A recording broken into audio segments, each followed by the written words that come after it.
Thanks, Tanya, and thanks for inviting me to speak today a bit about our work. Today, I'm going to be speaking about application of genomic information in a clinical manner. I do have a couple disclosures that were mentioned. One is I've been involved in the founding of 2 companies, some of the work which will be described here. This is governed under Johns Hopkins conflict of interest policies. So what we've seen over the past decade really has been an explosion in the number of mutations that have been cataloged, the somatic mutations in cancer, largely from large-scale sequencing projects, early on Sanger sequencing, more recently using next-generation sequencing. And there are really hundreds of mutations that have been cataloged. And if you look at COSMIC and go through them, you can see a list that now is about over 400 different somatic mutations. And when you look at this list, it's pretty daunting. Most of these genes are unknown to us in terms of how to utilize them from a clinical perspective. Biologically, there's a lot of unknowns here too. But if you look at them clinically, and something that I've been trying to do for many years now, how do you apply these clinically in a way that's intelligent, that will have a meaningful difference for patients? You see that the majority are just cancer associated, so found in a cancer, may have some biological significance, but nothing really proven.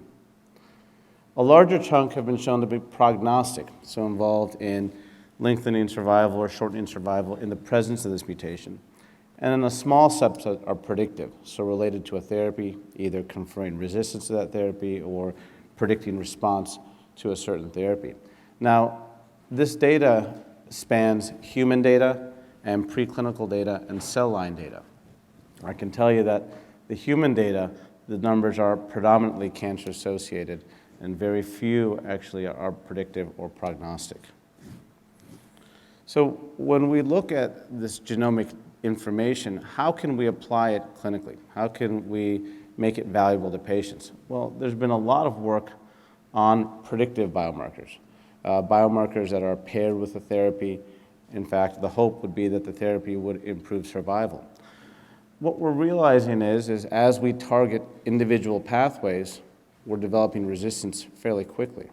The cancer cell mutates, that's what it does over time, that's what the majority of cells that divide do over time, and they can easily overcome a targeted therapy. If you look at most highly targeted agents, the progression-free survival, or the time to recurrence, is about 7 to 9 months, pretty uniformly for most targeted therapies, and that's quite daunting. Furthermore, when you look at individual metastases in those patients, they oftentimes have different resistance mechanisms. So you've turned a patient that has one mutation that you're targeting into now a patient with several metastases with different mutations that now you have to retarget. So we find that to be daunting, although I think that newer generations in combination therapy will have an effect there. What about prognosis? Well, there have been many biomarkers and mutations out there showing prognostic importance in cancer. IDH is one in glioblastoma, where if you have the mutation, disease-free survival after surgery is much longer than that if you don't have the mutation. Similarly, more recently in pancreatic neuroendocrine tumors, we found mutations in DAX and ATRX. If you have the mutation, you can survive as long as 10 to 15 years. If you don't have the mutation, you tend to be in the subset of patients who actually progress relatively rapidly and not do so well. But that's really not an actionable event or biomarker at that point. It's primarily informational.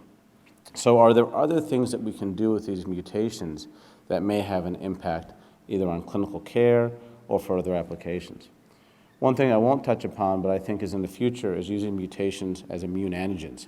As mutations occur in the genome, they oftentimes occur in proteins that can form neoantigens and then form the basis of immune therapy, and I think we'll be seeing that more in the future.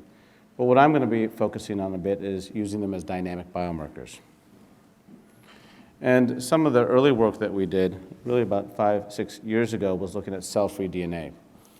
Could you actually look at fragments of DNA that aren't within the cell but actually freely floating in the plasma or the serum in the circulation as a biomarker? These fragments are primarily hematopoietic. We have them all inside of us. So as cells turn over, they shed these fragments, and the fragments are tiny, ranging from much smaller than 180 base pairs, but the mean size is about 180.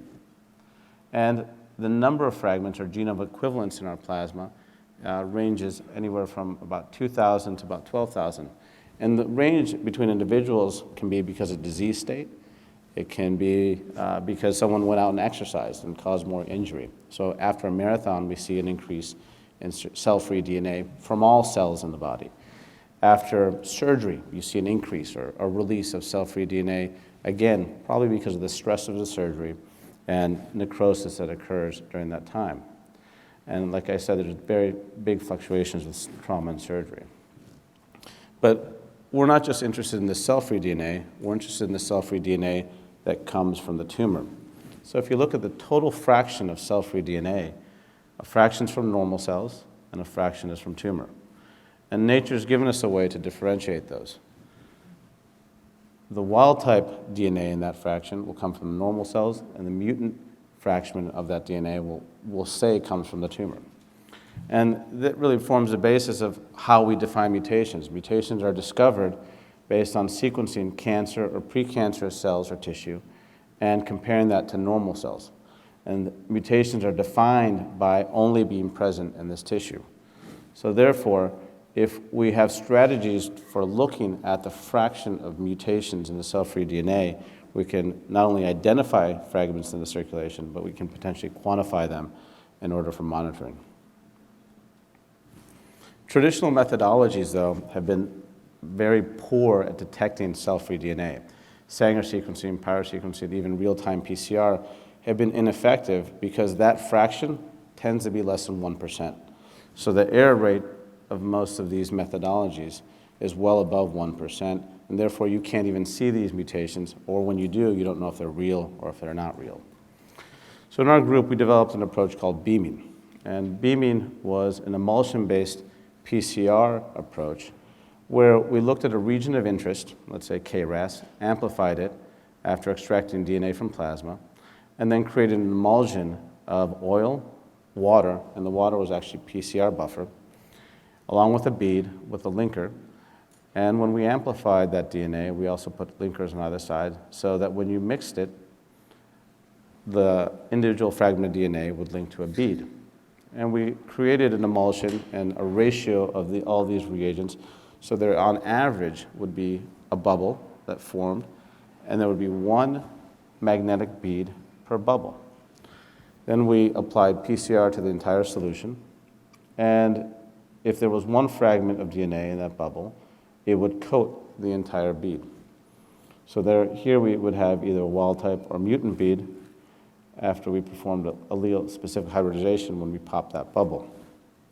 And then we could apply flow cytometry, and we could see wild-type versus mutant DNA fragments. This quadrant here is actually the fragments that contain, the bubbles that contain 2 fragments of DNA or maybe 2 bubbles, and so we don't analyze that quadrant right there. But what this allowed us to do was see very low levels of DNA, and you can see here the detection limit was about 1 to 10,000 to 1 to 500,000. However, in general, we still say that the lower limit of detection is about 1 in 10,000 because of the polymerase error rate. So what did this allow us to do?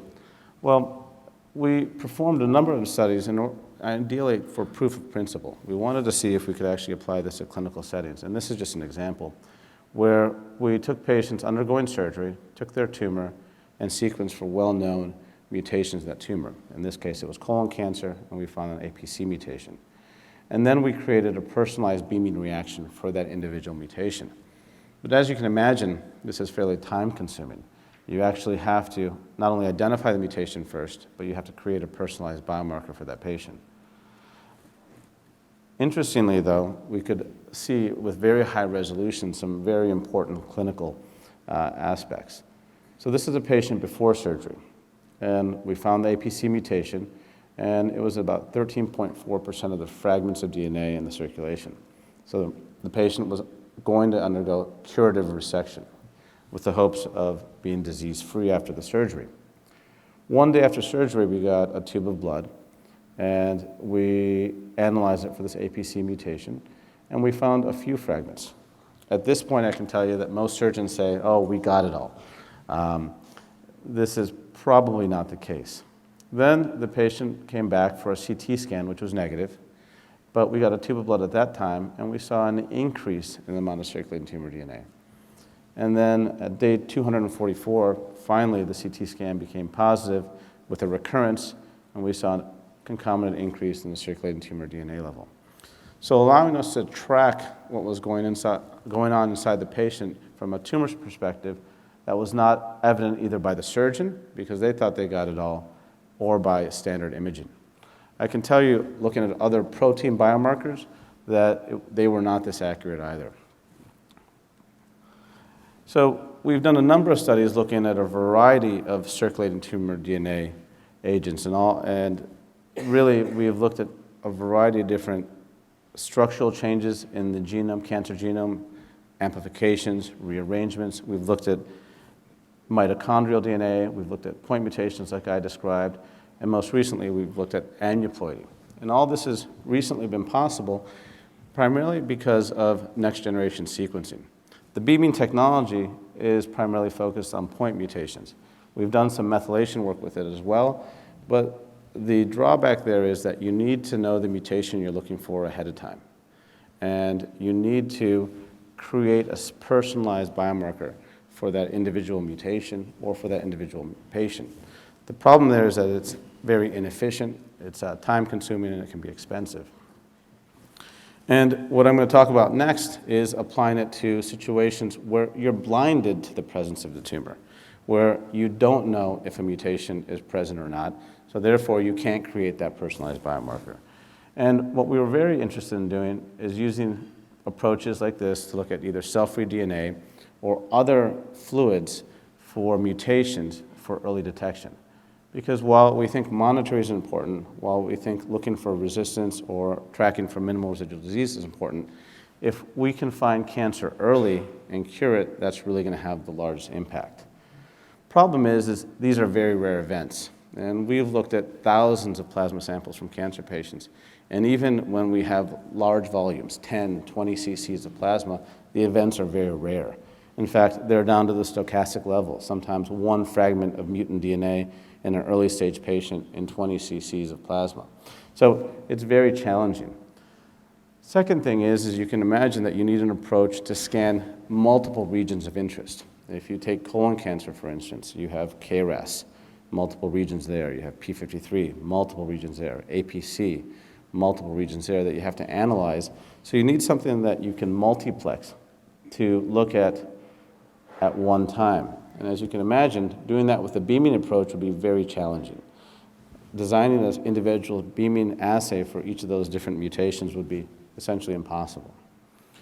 So the final barrier really has been the error rate of the polymerase and NGS platforms, which isn't zero, unfortunately. It's quite high.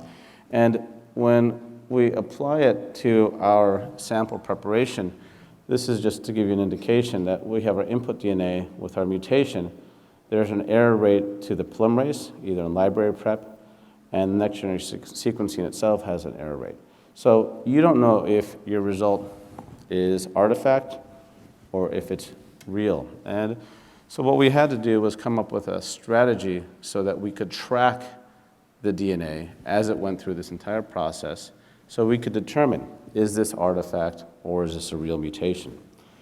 And we came up with an approach called SafeSeq, and Isaac Kinde in our lab really was spearheaded this approach. And essentially, we took the SafeSeq primer barcodes and coded all these individual fragments with a series of different barcodes in a plasma preparation.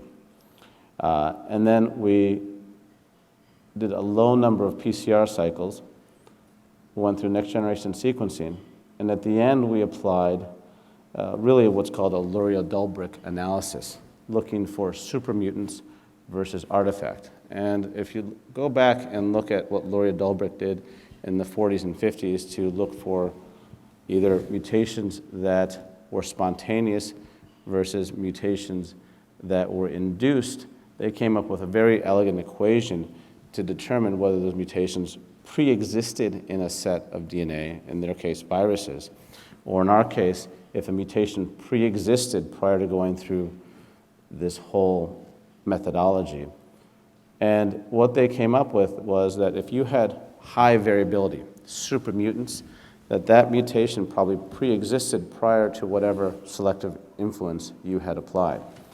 If you had low levels or stochastic levels of mutations, then it was likely artifact. And we applied that going forward to a number of samples, and we were actually able to track when things were artifact and when things were true mutations. And we applied this to a variety of studies in cell-free DNA. But what I'm going to focus on really is what we've done on early detection in different bodily fluids. So just to summarize, barcoding to track DNA fragments, an algorithm to filter supermutants. And it really doesn't reduce the error rate. What it does is it allows you to differentiate artifact from true mutation. So this is some of the work that Jennifer brought up earlier, but this is really the application of this methodology, which I think for a significant clinical question. So we were really looking at strategies in the blood to detect cancer early, and we were hitting a lot of roadblocks, primarily because they're very rare events. And even with this methodology, the SafeSeq methodology, it's very difficult to find these mutations in early stage disease. So as a side project, we started looking at other bodily fluids. Now, we had a large effort in stool for colon cancer, but we thought, well, what if we looked at Pap smears from patients with endometrial and ovarian cancer? Could this be used as a screening strategy? And the hypothesis really was, I think there's a video here, that the cells would originate in the ovarian cancer, migrate through the fallopian tube, through the uterus, and lodge in the cervix.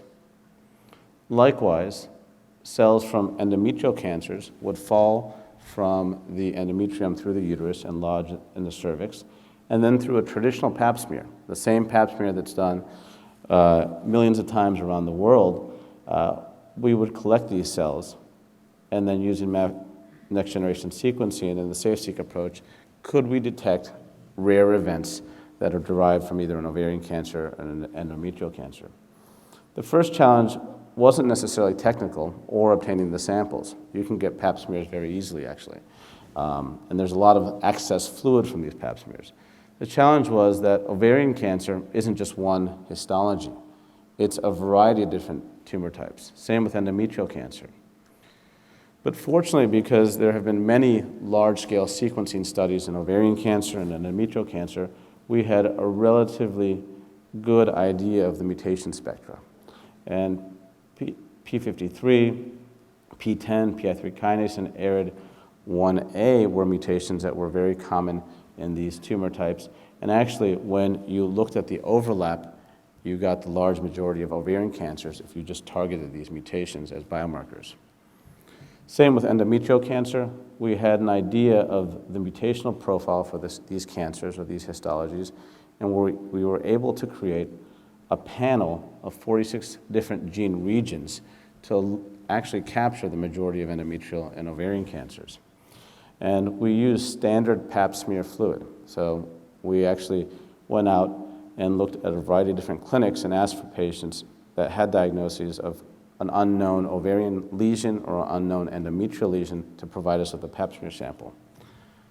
And then we applied the SafeSeq methodology, which allowed us to analyze all these regions of interest in parallel. And what we found really did surprise us. In endometrial cancer, using this approach, we were able to detect 100% of the cases. We didn't miss a single one. And I think that really speaks to the anatomy. The endometrial tumors are right there relative to the cervix. The cells can drop right into the cervix. Ovarian cancer, we weren't as good. We could only detect about 40% of the cases. Again, speaking to the anatomy. The cells or the fragments of DNA have to travel from the ovary, down through the fallopian tube, down through the uterus, and eventually lodge in the cervix. There's an attrition there. And this is pretty remarkable because this is one snapshot in time. This isn't samples that have been collected over, let's say, hours. These are samples that are collected in one snapshot. And you can imagine that if you had other approaches to capture cells over a longer period of time, that this sensitivity would go up. So we detected 100% of endometrial cancers, 40% of ovarian cancers, and even more importantly, we had no false positives. And we had no false positives primarily because we could differentiate artifact from true positive using the SafeSeq approach. I think the other reason is unlike cell-free DNA, in the pap smear, we actually have cells. And that allows us to do these assays a little bit more robustly. And the amount of DNA in the pap smear is much higher as well. So that also allowed us a much better approach. So I'm going to stop there because I think I've gone over a couple of different topics. But I did want to thank my collaborators, Bert Vogelstein, Ken Kinsler, Nick Papadopoulos, Victor Vekulescu, and Shibin Zhao, as well as some sponsors from across America and the Ludwig Center. I think the importance here is that what we're trying to focus on is novel ways to use genomic information to really impact the patient. And we think that early detection is probably the best possible way we can do this. Blood has been a challenge, and I think will continue to be a challenge. But as we learn whether or not certain tumor types shed more cell-free DNA into the circulation or more circulating tumor cells in the circulation, we won't know which tumor types will be feasible to do with cell-free DNA or blood, and which tumor types need a more localized approach. I think for ovarian and endometrial cancer, this is one approach that may be successful in the future. I think there are other approaches, for instance, in colon cancer, using the stool. I know that people are looking at pancreas cancer, hepatic cancers, bile duct cancers, again in the stool. People have been looking at gastric secretions and actually samples from the mouth for gastric cancer, esophageal cancer, and head and neck cancers. And I think there will be other strategies that employ mutations as the biomarkers, primarily because they're exquisitely specific. If you think about it, they've been defined by only looking at the cancer and not being present in the normal. You can't get better than that when you have a biomarker. So I'll stop there and take any questions, and thank you.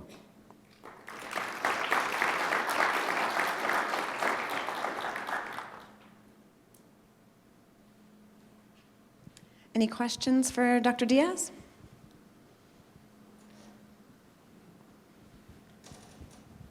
Okay, I've got one. Specifically, you were mentioning, different types of cancers, or are there different types of patients that actually lend themselves better to be able to find their own personalized biomarker? And then how long does that take? You mentioned that sometimes it could take some time, or it could be expensive, Right. and I wonder if there's some gradients there. If you have to start with finding a mutation, then it's like any other sequencing approach. It's going to take how long ever that sequencing methodology takes. So in most cases, for a panel of mutations, it's taking about 10 to 14 days these days.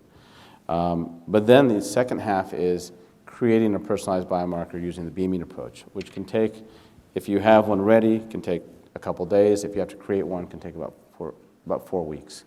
Now, using the new approach, if you know the panel of genes or regions of interest that you're interested in looking at, you can actually apply that and scan for the mutation, and you don't need to create anything novel, and so that can be applied immediately.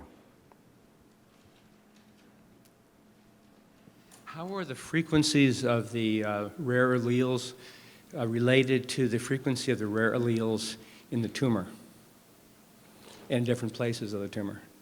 You mean the plasma versus the tumor? So we haven't been able to do whole-scale frequency comparisons between tumor and plasma because we haven't done enough patients. But in general, it's a one-to-one comparison. What we find in the cell-free DNA is the same thing that we find in the tumor. Now, the only caveat to that is the cell-free DNA will capture heterogeneity, because if you think about it, when you draw blood, it's a collection of all the tumors in that patient's body. Whereas if you take the tumor sample, you only have that individual cut, and you're only looking at that one region of the tumor. So in advanced cases where cell-free DNA is very, very feasible to analyze all the mutations in the tumor, you do get a slightly different profile than you do in the individual tumor, and primarily because of selection bias. Great talk. I have a question. Could you just comment on the next steps for this pap smear work? I think the proof of principle that you've shown is really exciting. So where do you go from here? So I think that the next step is reproducing it. We'd like to reproduce it in larger number of patients. So we are about halfway there. We're going to do it in about 500 ovarian cancers, about 500 endometrial cancers in a set of normal samples. We've also increased the panel. So initially we had 46 regions of interest. We've increased it to 70 regions of interest. Now, will that improve our sensitivity? Maybe. We're not 100% sure because it might just be biology, the attrition of the cells or the cell-free DNA getting into the cervix. But there are other strategies that may be helpful in increasing the sensitivity. One is just increasing the length of the brush a few millimeters. That might capture more cells. The second approaches are actually a little more invasive, using a small tube to go into the uterus. I'm actually against that because I think that we need a screening test that people will do. And the more invasive you get, the more difficult it is to convince patients. If we have other non-invasive approaches to screening cancer, and the cancellation rate for these screening tests are pretty high. 50% of mammograms are canceled the morning of the test. 30% of colonoscopies are not gone through even though they're scheduled. The people do the prep, and they don't end up going. So we need simpler screening strategies. But I'm hoping that those simple steps, increasing the panel size and increasing the size of the brush a bit, will increase the sensitivity. Can you comment on the expansion of the panel and sort of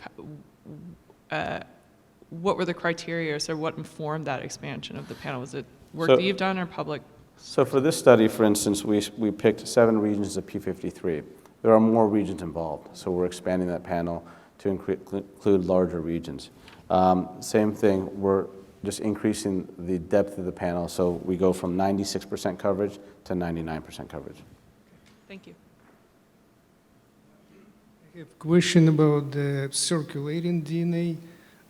Is it some sort of pathology, as you kind of imply that it actually happened in injury or something?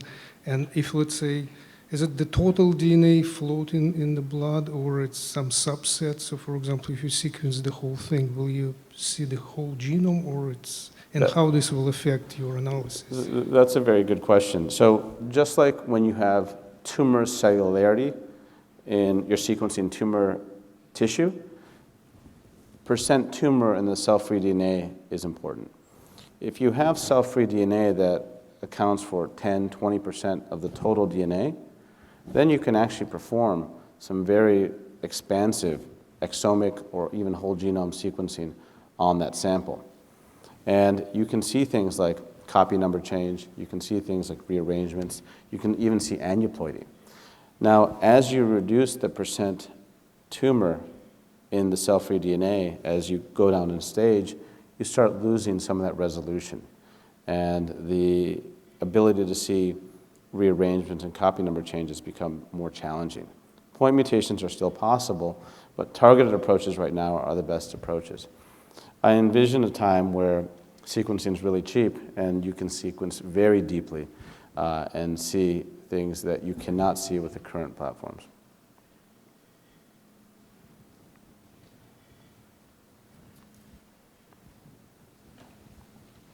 Any more questions for Dr. Diaz? Okay, thank you.